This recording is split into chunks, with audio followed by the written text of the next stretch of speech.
Twisted Fairy Tales: The Three Little Narwhals by Stewart Ross.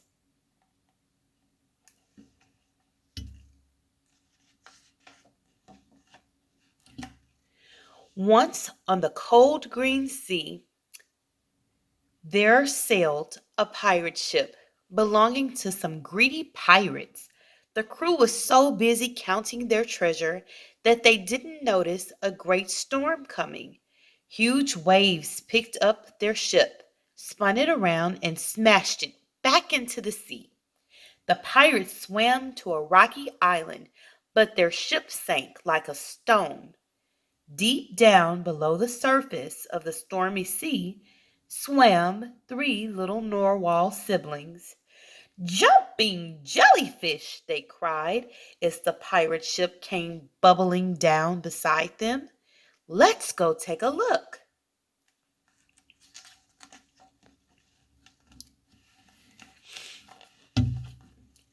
Spike, the eldest of the narwhal family, had a pointy horn that he used to open oysters. His sister, Spiral, had a twisty horn. It would have been good as a corkscrew, but she didn't have any bottles with corks in the tops. Stubby, the youngest, hardly had a horn at all. He just had a little bump. All three watched in amazement as the pirate ship settled on the sandy ocean floor. Aha, said Spike. I know what it is. Well, what is it? Asked Spiral. It's a ship, exclaimed Spike. Spiral frowned. But what's it for?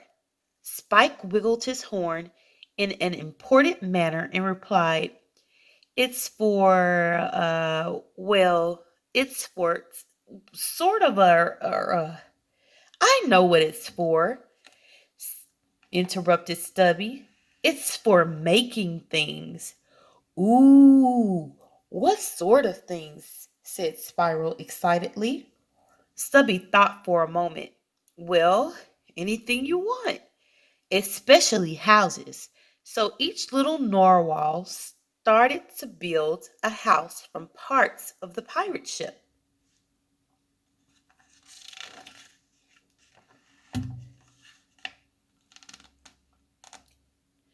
I'm the oldest and the fastest swimmer, boasted Spike, so I have first choice. He zoomed up to the ship and began collecting the top parts. He took ropes and sails and poles and masts, humming to himself.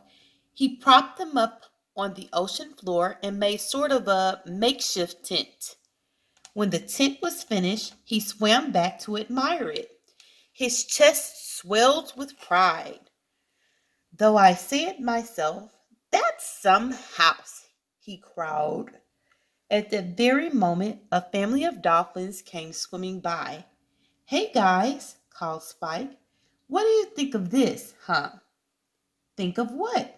Asked the mother dolphin, trying to keep a straight face. My fantastic new crib, said Spike. They looked at him blankly. Crib, he explained. It's a cool word for a house.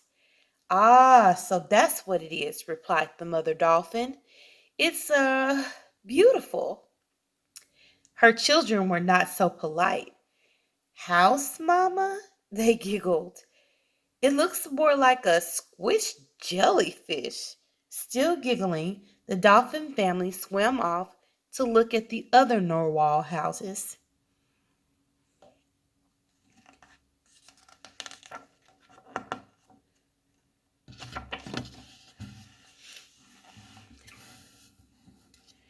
After the dolphins had gone, Spike went inside to check out his new house. Wow, he said to himself, this place is so awesome. To let everybody nearby know how well he'd done, he sang a boasting song. My house is the best, better than the rest. As Spike was singing, the big bad shark came cruising by. The food he loved more than any other was lovely, juicy whale. But he hadn't seen one for days, and he was very hungry. Seeing Spike's new house, he stopped and listened. Well, well, well, he thought. Or should I say, well, well, well, a singing meal. A big, bad shark swam around the house, looking for a way in. The doors and the windows are too small, he thought, but those walls don't look very strong. He opened his enormous jaws with the teeth as sharp as swords and shouted, I'll crunch and I'll munch and I'll have this house for lunch. What he really wanted to eat, of course, was not the house, but the little narwhal inside.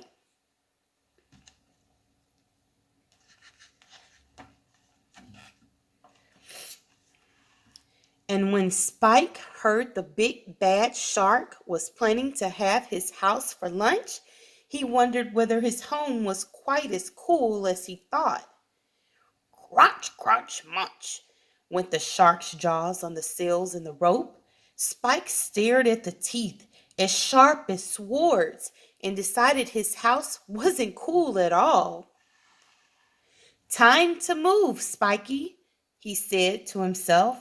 Goodbye, awesome house. And luckily, narwhals are much better at swimming than house building. As the big bad shark mashed up the front of his house, Spike dashed out the back door. With the flick of a fin, he swam around his sister's house. Hi, Spiral, he cried. I've come for a sleepover, okay? Sure, brother, said Spiral. But what's wrong with your house? It's kinda gotten munched. Munched? Spiral gasped. Yeah, the big bad shark decided to have it for lunch. He wanted to have me as a side dish. But I was way too fast for him.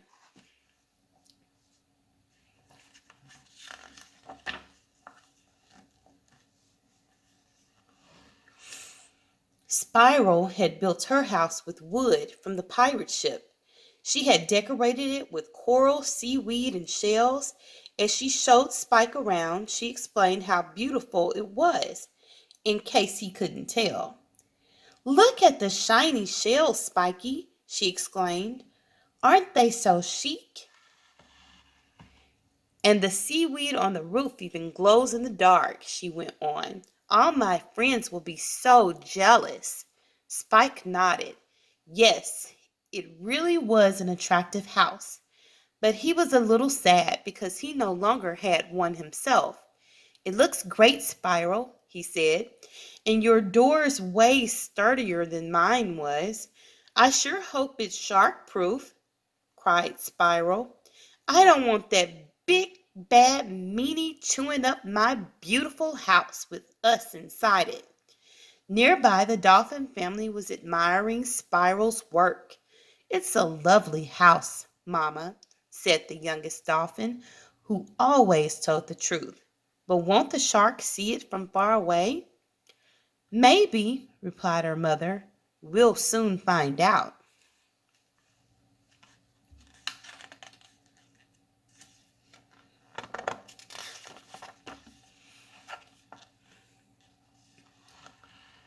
So the big bad shark hadn't noticed Spike leaving by his back door. So when he had finished crunching and munching and found no narwhal inside, he was very angry. He was hungrier than ever, too. Where's that little whale thing gone? He wondered, peering around the ocean floor. He spotted something green and glowing. It was the seaweed on Spiral's roof. Aha, he thought. What have we here? He cruised up to the pretty house and listened. Spike was happy now that he had helped his sister decorate her door, and the two narwhals were singing together proudly. Our house is the best, better than the rest. Well, well, well, thought the shark. Another singing meal. Two dishes this time. Well, he searched for a way in. Finding the door and windows too small, he opened up his enormous jaws with teeth as sharp as swords and shouted, I'll crunch and I'll munch and I'll have this house for lunch. What he meant, of course, was not the house, but the two little narwhals inside.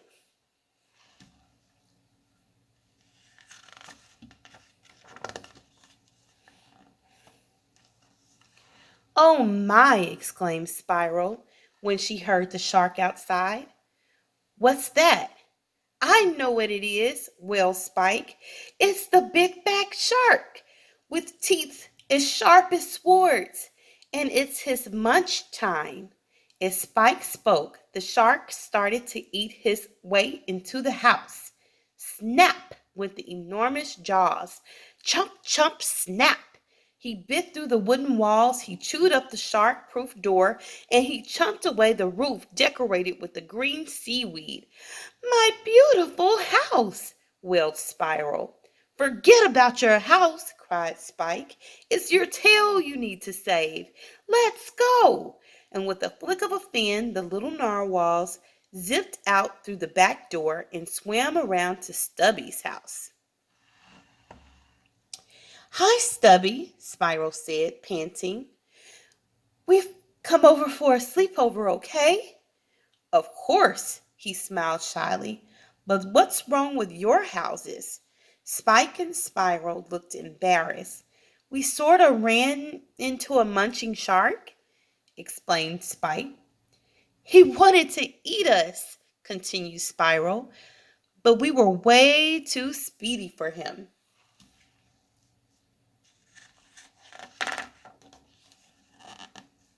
Glad you got away, said Stubby. Welcome to my house. You can stay here as long as you want. Thanks a lot, chorused Spike and Spiral. We don't like being out in the open with a big bad shark sneaking around. Spike stared at Stubby's house. Nice place you built here, Stubbs, he said with a grin. But excuse me, it looks a little weird. It's not exactly beautiful, is it? It could do with more windows, added Spiral. Stubby looked around. You're right. It is a little weird and ugly and dark, but it's the best I could do. He explained that he couldn't use ropes and sails from the pirate ship because Spike had taken them for his house. He couldn't use the wood either because Spiral had taken it for hers. The two older narwhals had left only the metal pieces of the pirate ship, and that's what Stubby had used. Metal! Exclaimed Spike. Yes, Stubby went on. I had to build my house out of the cannons, chains, and cutlasses.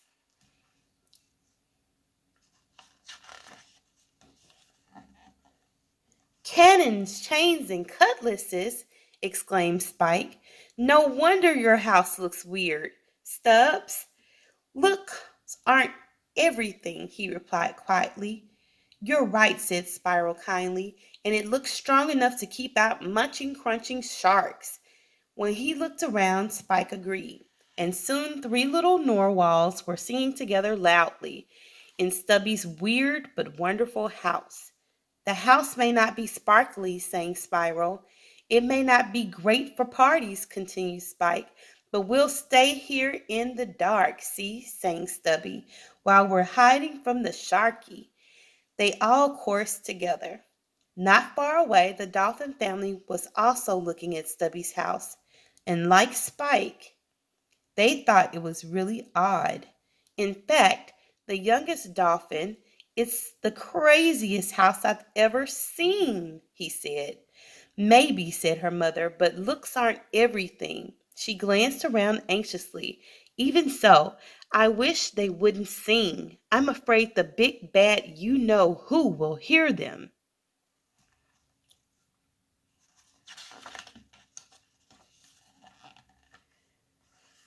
The big bad shark was now very, very hungry. He had seen two juicy whale things, which made his mouth water, but he hadn't managed to catch them. Hearing the three little narwhals singing in Stubby's house, he thought, well, well, well, yet another singing meal, and this time there are three dishes: an appetizer, a main course, and a dessert. Once again, he swam around the house looking for a way in. Finding the doors and the windows too small, he opened his enormous jaws with his teeth as sharp as swords. Then he began, I'll crunch and I'll munch and I'll. But someone else said, and I'll have this house for lunch. Hey, thought the shark, who dares use my special dinner poem? It was the three little narwhals. Spike and Spiral had heard the rhyme before and had taught it to Stubby. They couldn't stop giggling. The big bad shark was absolutely furious. Right, he bellowed. Attack!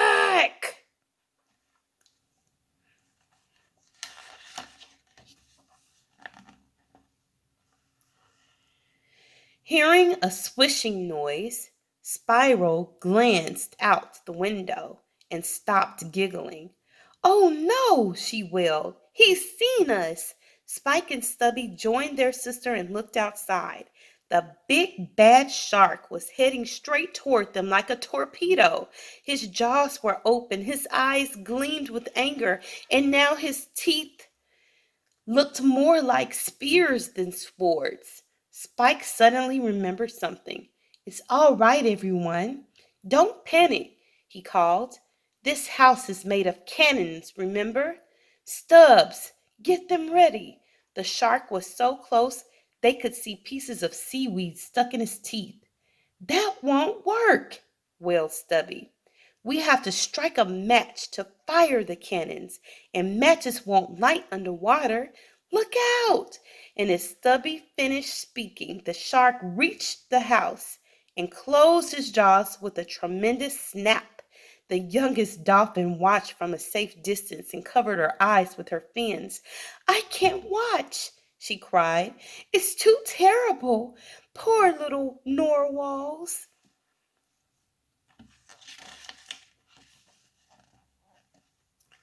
The big bad shark was very good at things that didn't need brain power, like eating, but he was not very good at thinking or noticing. He said the same rhyme over and over again because he couldn't think of anything else. And he hadn't noticed Spike and Spiral escaping out the back doors of their houses. He hadn't noticed ships sailing on the sea above him either. And he certainly hadn't noticed the pirate ship made of rope and sails and woods and metal. In fact, he didn't know what the metal was. That was his problem, his really big problem. As Stubby cried, Look out! And the youngest dolphin covered her eyes and sobbed, the angry shark closed his enormous jaws over a large brass cannon. There was a clink, clinky, crashy, crutchy noise, and his teeth, as sharp as swords, bit on the big brass gun. A second later, he let out a long, furious howl. Ow!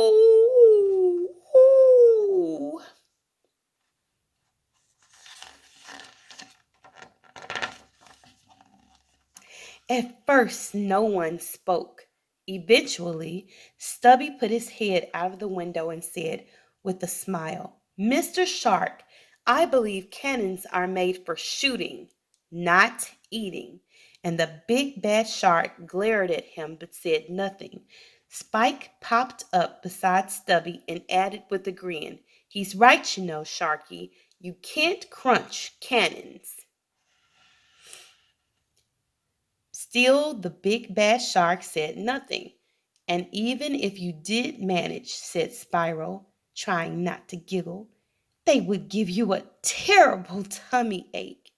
The big bad shark had heard enough, but when he opened his jaw to reply, the three little narwhals fell over laughing.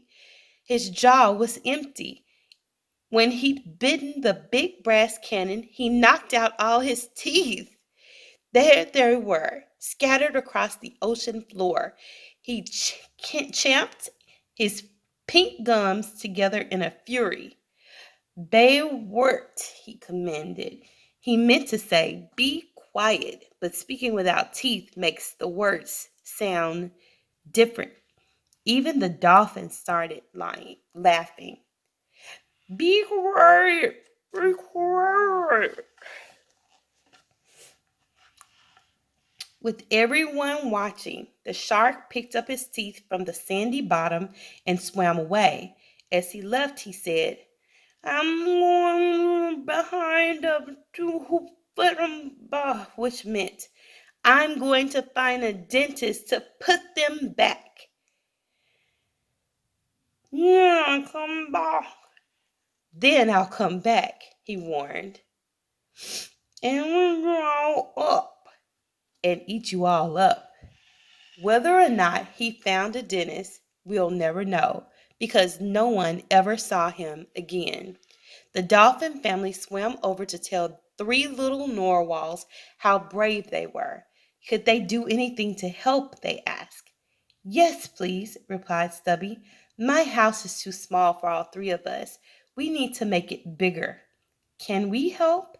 Said the little dolphin to his mother. Of course we can, she said. There are plenty of pieces of rope and sail and wood where Spike's and Spiral's houses used to be. Let's use them to build you a bigger and better house, Stubby.